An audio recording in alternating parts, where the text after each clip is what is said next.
Hey you guys, I apologize if it's a little bit echoey in here. I just made this video and realized my microphone died halfway through, and so I have to re-record the video. That being said, it is gonna have a little bit poorer sound quality because I don't have my microphone on, so I apologize.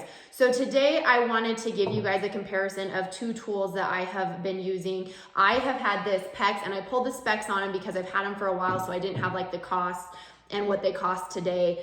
This one is the Apollo multi-head crimp tool, and this is the Apollo pinch clamp tool. Now the brand doesn't matter here, that's not what I'm talking about. I'm just talking about the crimp versus the pinch functions and how those are going to work better for you and a renovation. Now I wanna start by saying I have worked in construction for a really long time, but I'm not a plumber. I don't have any formal plumbing training. So really when it comes to plumbing, I'm just a DIY person who has been doing a lot of this, and I have done a lot with this tool, which is the one I bought first.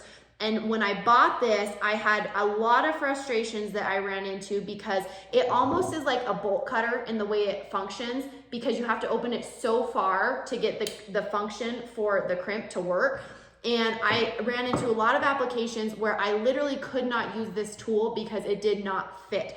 So I did a basement apartment where I had, this much room to open the tool to make a connection where I was running my lines, and I simply couldn't, it wouldn't fit. So I'd have to connect my lines on the ground and then string them up. And then finally I bought this tool when I ran into an application where no matter how much I was trying to work around my space confinements, this just would not work. I was gonna have to remove stuff to make this work. So I went and purchased this pinch tool, which if I would have known about, I would have bought much sooner. So what I wanted to do, because I found this one so much easier to use, was to see, is this one better? Why do we have both of these? Is this one better? Is this one more reliable when this is so much easier in application to use? And the research that I found, now when I went and started looking on forums and online, there were a lot of people that said that they think that this one would not be as reliable because see how it kind of looks, the way it clamps down, you squeeze this and it tightens.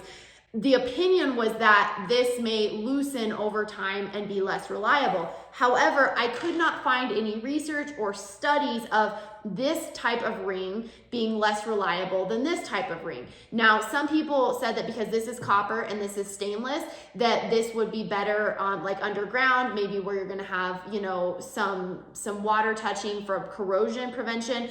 I am never going to use this for this application. Anything I do is going to be in a wall. And so for me, that doesn't really matter, but these are copper, these are stainless. And so the research I found, I at least couldn't find more than an opinion. I couldn't find any reliable research or studies that said that this was more reliable or this was less reliable of a connection.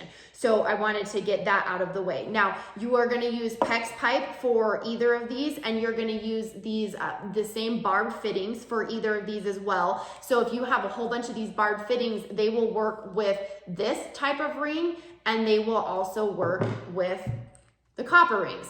And so that doesn't matter. These components are gonna be the same. For me, what I found is something that I ran into, besides the fact that this would not fit in many places. Again, to get that to open, you have to have that much room. So if you are in a cavity that's like this and this, you cannot use this tool.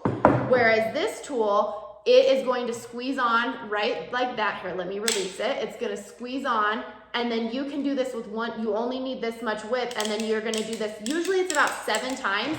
When it's tight enough, there's a little light here on this particular tool that's gonna give you a little tiny blue light that shows you that it is tight enough. When I started with this tool, they have this component right here. These are called the jaws. And if I wanted to go right now, it has the 3/8 inch jaws on it. If I wanted to go to use say I'm going to a different size, each time that I want to switch sizes, have to switch my jaws. So say I did a 3/8 inch line, and now I want to go do a 1/2 inch line, I have to now switch to the 1/2 inch jaws. And say I get my 1/2 inch connection done, and now I want to do an inch connection. Well, I have to take my jaws off, and then I have to go to whatever other size.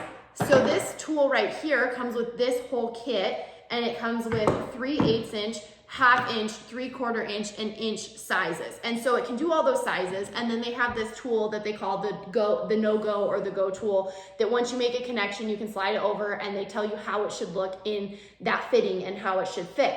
Now, I had this one first, and then I bought this one, who, if I go from, it goes from 3/8 to an inch as well, but I don't have to change the heads on it. I don't have to keep these in my pocket in my overalls or whatever, you know, however I'm holding on to them, or get back down off my ladder to get them.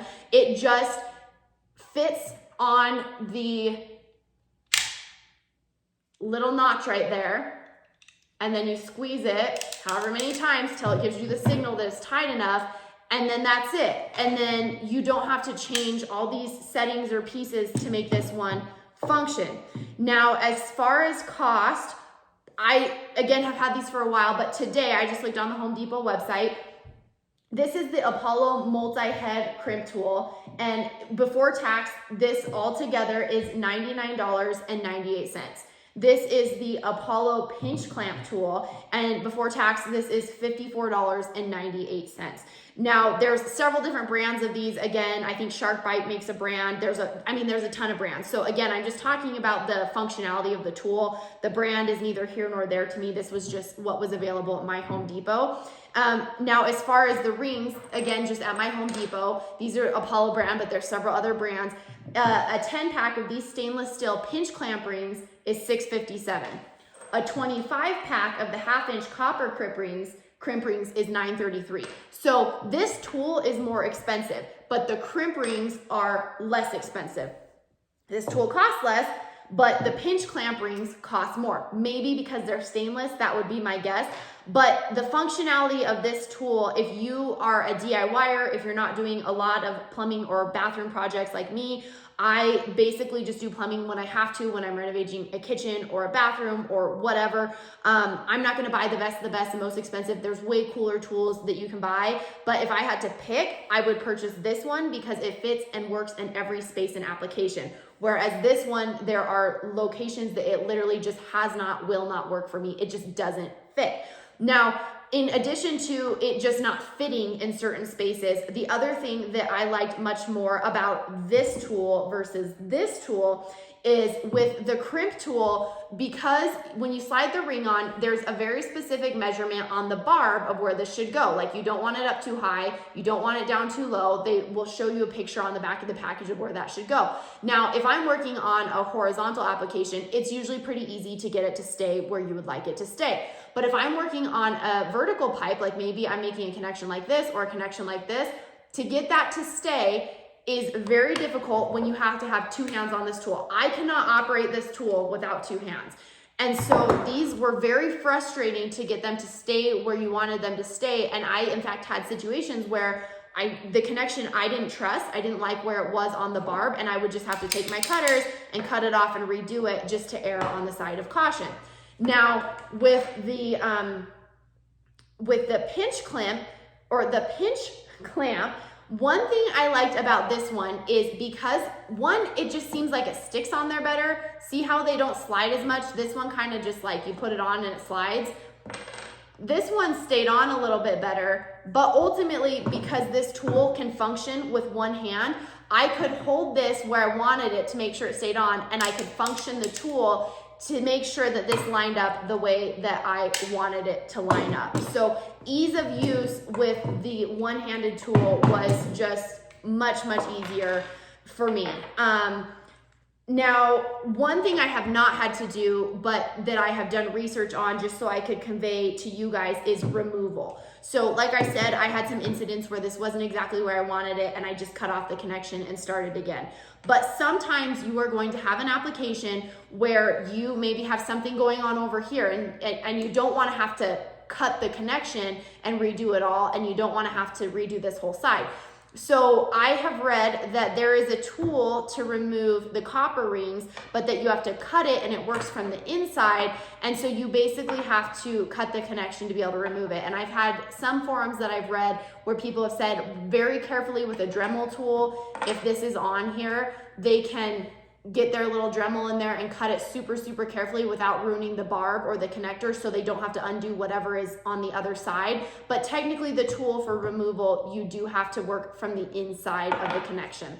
Now, the tool for removal for the stainless rings is also something that you can buy at your local hardware store. But just from looking at this, I can tell that if I bent this little flip back, I could mangle this off of here and not ruin the barb that was on the other side with the connection. So there is a tool, but I also think I could get this off with some needle nose pliers and some standard tools that I have in my tool backpack. So again, I have not had to remove any of these. When I mess up, I just cut them off and start it over. But that is something to consider because sometimes this is connected to something in a wall, or it's connected to maybe something more elaborate, and you don't want to have to break the connection you have and start over, which seems a little bit harder with this connection than with this connection. I'm looking at my notes to see, we've talked about reliability. We did the research. I looked online. I didn't see any true studies that said one of these was more reliable than the other. I had opinions from people, but no actual research. We talked about cost. We talked about use. We talked about removal. So that's my 2 cents. If I had to pick, I was building my tool collection. I had some DIY PEX plumbing that I did sometimes. I would definitely recommend this one for you because this one is going to work and fit in all applications, whereas this one, there are some places it will just not fit and you are not going to be able to use this tool in every application. So hope this was helpful. If it was, please stick around, like and subscribe, and come back and see what we have for you next week. See ya.